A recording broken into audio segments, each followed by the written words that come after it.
Hello, I'm Robert from Mobile Burn, and in today's video I will be giving you my review of the Samsung Galaxy Note 3. It's one of the most highly anticipated phones of the year, with a new set of features and a huge spec bump compared to its predecessor. So does this have the potential to be the perfect mobile device?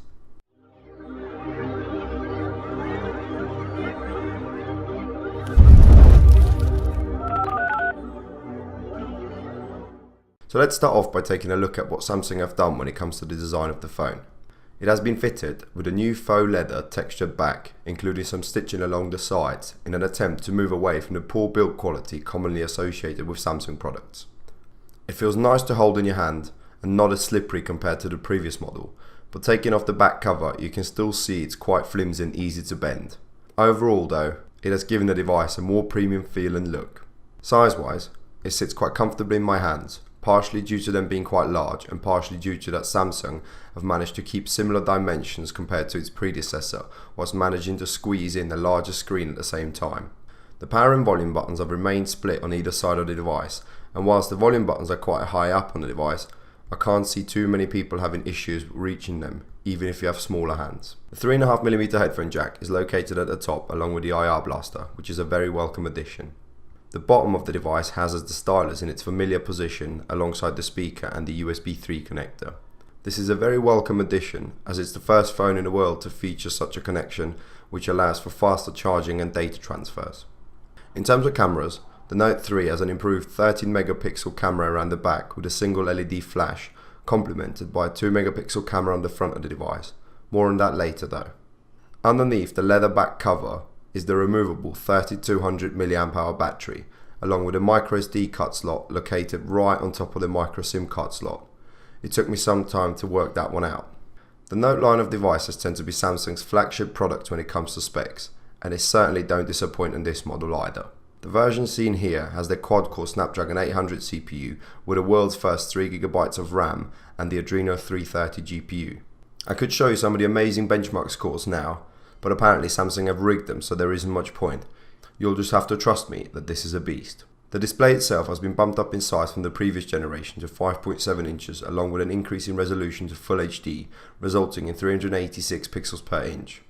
The brightness of the display is also worth mentioning, as Samsung have really upped their game here, especially when it comes to outdoor visibility. It has been increased to an outstanding 660 nits, making it nearly 40% brighter than the Samsung Galaxy S4. The color saturation as well as viewing angles are all very good on this AMOLED display, making it easily one of the best displays currently on the market. The speaker quality of the device is a little bit of a mixed bag. It is nowhere near the usual Samsung quality we've come to expect, but neither is it as bad as a Sony Xperia Z or Z Ultra. I found that it sounded a bit tinny with some distortion at higher volumes when using the speakerphone or listening to music. Its location is also not the best, as it can be quite easily covered when holding the device in landscape mode. Let's now have a little bit of a closer look at the camera of the device, and it has been subjected to quite some media hoo-ha during the launch event. It has the same sensors found in the Samsung Galaxy S4, but with one significant difference. It now records video at a resolution of 4K. That is 4 times the amount of pixels you get in Full HD video. Samsung also talked a little bit about video stabilization during their media event. This feature started to appear on more and more devices with the aim to give you a much smoother video from your smartphone camera. It is only available in Full HD mode on the Note 3, meaning that it is digitally stabilized rather than optically, compared to the LG G2 for example. There has also been an update to the frame rates of the videos with the ability to shoot either slow motion or fast motion video, along with a normal 30p mode. The frame rates themselves are 60, 90 and 120 frames per second, and are only revealed if you install a third-party camera app such as Focal. Stills are also of much better quality and now easily rival pictures taken with the HTC One's ultra pixel camera. In terms of camera software, you get everything you expect nowadays, with many features ported over from the Samsung Galaxy S4 like HDR and burst shot.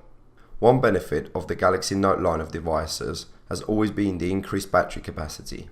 This year, Samsung have increased it again to 3200 mAh, giving you even more juice to go along with the large power-hungry display. I've managed to get around 4 to 5 hours of screen on time during my daily routine, and still about 40% left when I plugged it back in at night. You can clearly see it will take some doing to get the battery completely empty in one day.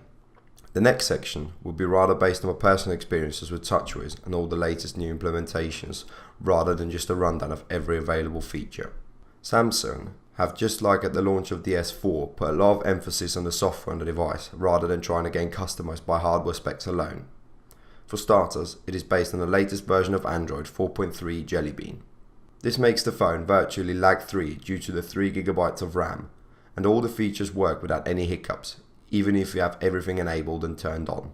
Taking a look at the UI itself, TouchWiz is pretty much same old, with a few differences compared to the previous versions, and most of the stuff has just been made to fit the large screen. Let's now focus our attentions on the air gestures and commands. For a start, there are now so many that Samsung have decided to make a whole new tab in the settings menu, so it's easier for the user to turn them off, control them. The one feature I've found to be somewhat useful amongst all the other gestures and commands is the quick glance option, where you glide your hand over the sensors to get a, quick glance of your notifications.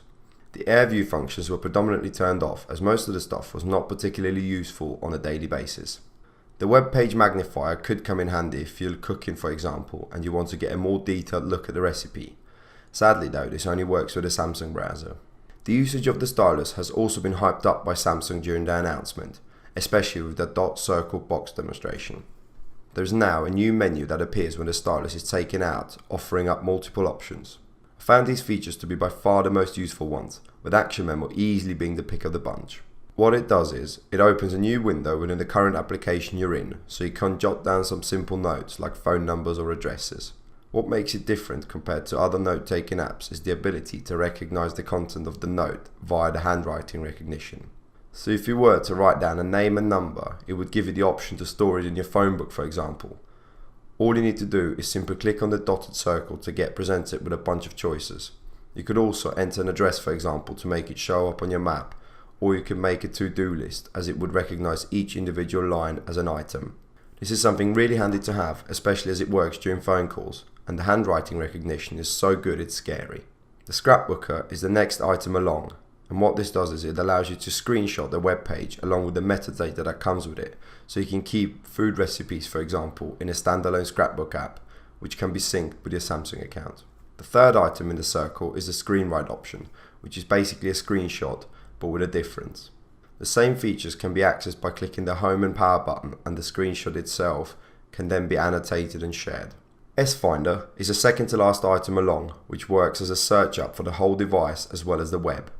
Simply type in a phrase and it will try and find what you're looking for across your apps, contacts, files, calendar, as well as across all of the apps installed on your phone. Last but not least on the list of features is the pen window. Once selected, you can draw a box as big as you like on the screen to access supported floating window apps. This is a multitasking feature similar to the multi-window, but with the app being displayed on top of the current application rather than in a half and half window. I would have liked to have seen a few more apps included, as the current offering is somewhat limiting. One thing I found annoying was the slow access to do a Google search. The quickest way to do it is via the multitasking menu by long pressing the home button. I tried swiping up from the home screen, but this actually led me into the My Magazines feature, which is a slow and painful newsreader powered by the Flipboard. It looks nice with lots of animations, but the lack of customizations made me go off it quite quickly. Luckily though, it's not as bad as HTC's Blink feed. The multi-window feature has also been enhanced compared to the previous version, with more apps supported and a new drag and drop feature to share content between apps quickly, along with the ability to multitask within a multitasking window whilst multitasking, or something like that. So you might think that I really don't like the device and I'm just Sony bashing, but you'd be wrong. The phone is packed with the highest specs out there, along with Android 4.3, making everything run buttery smooth with no lag at all. The software part has always had a love-hate relationship with each user, but luckily, the Note 3 is powered by Android, so you can customize the phone how you want and turn off the features you're not going to use.